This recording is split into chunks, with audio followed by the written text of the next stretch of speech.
welcome to this, and I've changed the camera position again a little bit. It's currently sitting on my tin that Call of Duty World at War came in, because I found out that video games aren't the best option because there's too much bend in here for a camera and a tripod to sit on. Of course, if you don't know, Kieran, you always balanced on the Xbox. Watch my last video, that'll explain this one. Anyway, you don't give a shit about that. What you care about is my opinion. Well, you should care about my opinion because everyone has the right to my opinion of Bioshock Infinite. So, let's discuss Bioshock Infinite in great detail. I'm trying to, with my reviews now, kind of do like a little bit of a professionally feel, but still keep it the beer budget, KieranMFilms quality.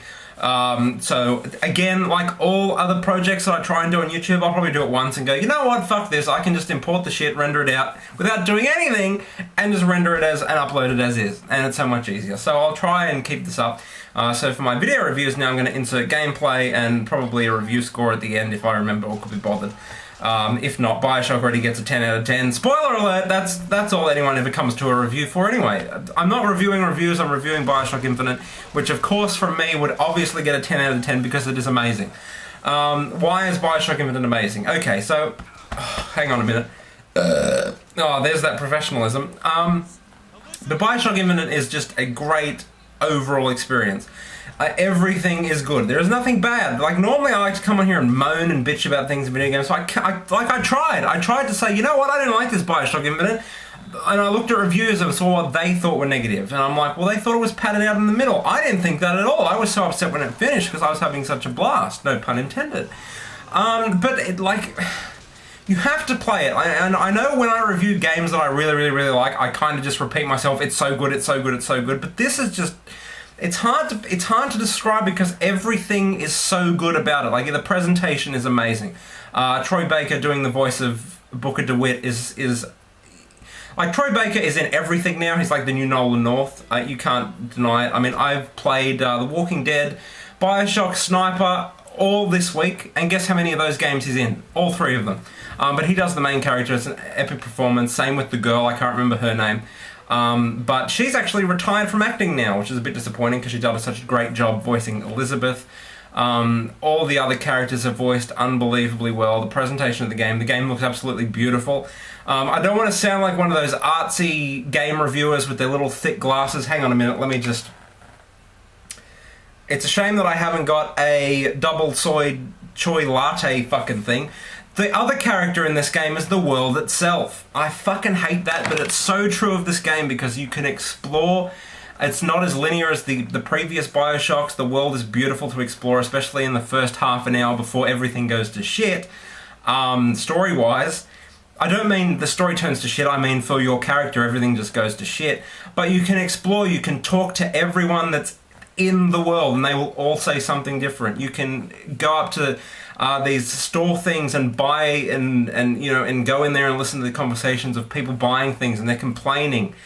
And you can steal from the cash register if you want. You can play all these little arcade games that are on the street because there's an arcade going on.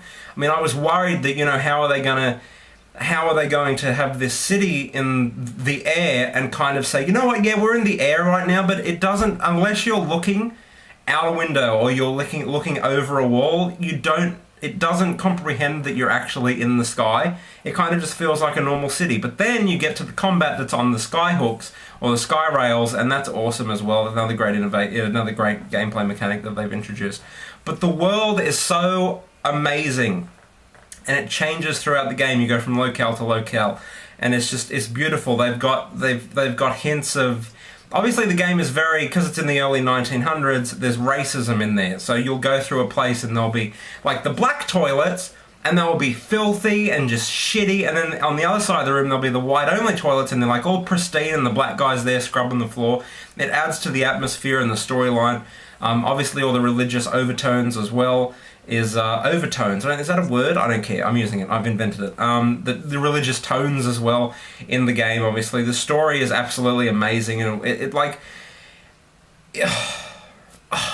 the ending is so awesome. Like, once, you know, it helps to understand it. I kind of knew, like, you think, oh, this is going to happen, and then bam, it happens, and it was not what you expected at all. Like, the story, I don't want to go into detail, because I want everyone to play it, because this game is absolutely amazing. And like a lot of games say, you know what, well, we'll focus on the story, the gameplay will be so-so, it'll be okay. The gameplay in Bioshock Infinite is fluid, fun, and amazing. The only problem I had with the only problem I really had with the game was I didn't like the default control layout. Like when I'm playing a shooter, call me a Call of Duty fanboy, but I'm used to the Call of Duty controls, and I think for a shooter, the Call of Duty controls are pretty much perfect. So you can swap it to Call of Duty controls. So I did that like that, and you know, all that really changed was the Y button and the thumbstick, and the buttons in which you can use your Vigors. Vigors are back in the game, which were plasmids in the original Bioshocks. Just as awesome as they were back then. I used them a lot more in Infinite than I did in Bioshock. I'm not a big magic or like special ability user in video games, but I was using them quite a lot. They're fun as hell. The gameplay is awesome. Again, you can upgrade everything. You can upgrade your powers. Sorry, vigors. You can upgrade your weapons. The gameplay is fluid. It changes up. You've got boss battles. You've got you know, you can use the environment to your advantage. There's achievements for doing that. There's heaps of weapons. The story is amazing. Overall, Bioshock is by far the best game of this year. The only game that I can see kind of beating it might be Grand Theft Auto 5, but I don't know in terms of like the entire package. There's never a dull moment. It was always fun, and I'm playing through again now. I'm probably going to play through 3 times because I want to try 1999 mode and get all the way to the end, die, not have any money, so I can't actually restart from where I left off, or I don't know how it works. And I'll be like, fuck you, Bioshock. But no, seriously, if you have not picked up Bioshock Infinite, you're an idiot, and you should go and pick it up right now. But it's a sequel. If you haven't played Bioshock 1, you're an idiot double, so go out and buy the original Bioshock, play that one first, because it means more.